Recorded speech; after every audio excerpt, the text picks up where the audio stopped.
നമുക്കിന്ന് സൂപ്പർ ഒരു ചട്നി ഉണ്ടാക്കാം. ഈ ചട്നി ഉണ്ടെങ്കിൽ പിന്നെ നമ്മുടെ ഇഡ്ഡലിയുടെയും ദോശയുടെയും പ്ലേറ്റൊക്കെ പെട്ടെന്ന് കാലിയാവും. അതുകൊണ്ട് നമുക്കതെങ്ങനെയാണ് ഉണ്ടാക്കുക എന്ന് നോക്കാം.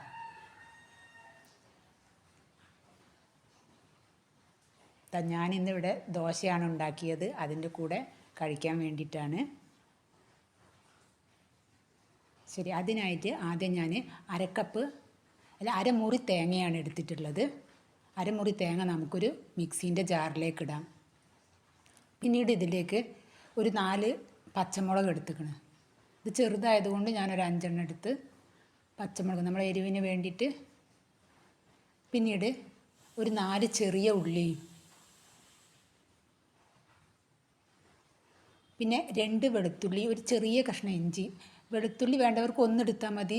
ഇഞ്ചിയും വെളുത്തുള്ളിയും കൂടി പോവരുത്. ചെറിയ ഇഞ്ചിൻ്റെ കഷ്ണം മതി. അപ്പം ഞാൻ ഇവിടെ 2 വെളുത്തുള്ളിയും ഒരു ചെറിയ കഷ്ണം ഇഞ്ചിയും എടുത്തിട്ടുണ്ട്.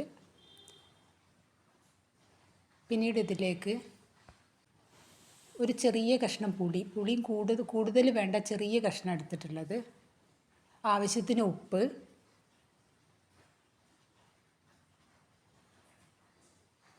പിന്നെ ഞാനിതിലേക്ക് കുറച്ചൊരു മുളക് പൊടി, ഒരു 1/4 സ്പൂണ് ഒന്ന് ചൂടാക്കിയിട്ട്, കരിഞ്ഞു പോരുത്, ലോ ഫ്ലെയിമിലിട്ടിട്ടാണ്. കരിഞ്ഞു പോരുത്, ഒന്ന് ചൂടാക്കിയാൽ മതി. ലോ ഫ്ലെയിമിലിട്ടിട്ട് വേണം. അതൊന്ന് ചൂടാക്കിയിട്ട് അതിലേക്ക് ഇടുന്നുണ്ട്. കൂടുതൽ ഇടുന്നില്ല, കുറച്ച്. ഇനി നമുക്കത് ജാറിലോട്ടിടാം. പിന്നീട് ഇതിലേക്ക് വെള്ളം കൂടരുത്, കുറച്ച് വെള്ളം ഒഴിച്ചിട്ട് നമുക്കൊന്ന് അടിച്ച് നോക്കാം.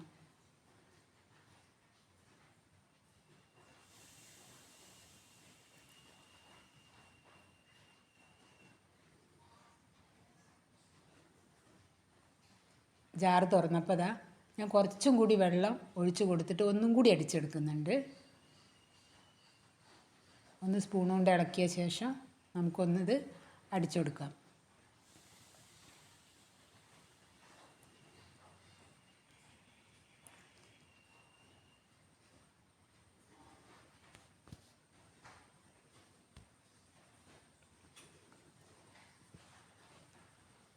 അടിച്ചെടുത്ത് കഴിഞ്ഞതിന് ശേഷം നമുക്കൊരു ചട്ടിയിൽ വെളിച്ചെണ്ണ ഒഴിച്ചതിന് ശേഷം കടുക് പൊട്ടി, പിന്നീട് അതിലേക്ക് 2 വറ്റൽമുളക് ഇട്ട് കുറച്ച് കറിവേപ്പിലയും ഇട്ടതിന് ശേഷം നമ്മൾ മിക്സിയിലടിച്ച ആ തേങ്ങ നമുക്ക് അതിലേക്ക് ഒഴിക്കാം.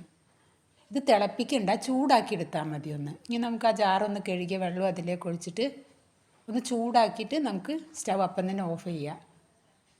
തിളപ്പിച്ചെടുക്കേണ്ട ആവശ്യമില്ല. അപ്പം നമുക്ക് ഉപ്പൊക്കെ ഒന്നുണ്ടോയെന്നൊക്കെ നോക്കാം. ഉപ്പ് വേണമെങ്കിൽ സമയത്ത് നമുക്ക് ചേർത്ത് കൊടുക്കാവുന്നതാണ്.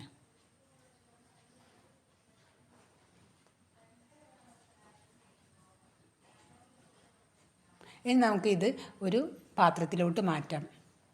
ഇനി നമുക്കിതിൻ്റെ കൂടെ ഒരു ദോശ ചുട്ടിട്ട് കഴിക്കാം. പാൻ അടുപ്പിൽ വെച്ചിട്ട് ദോശ റെഡിയായി. നമുക്കതൊരു പ്ലേറ്റിലോട്ട് മാറ്റിയിട്ടൊന്ന് കഴിച്ച് നോക്കാം.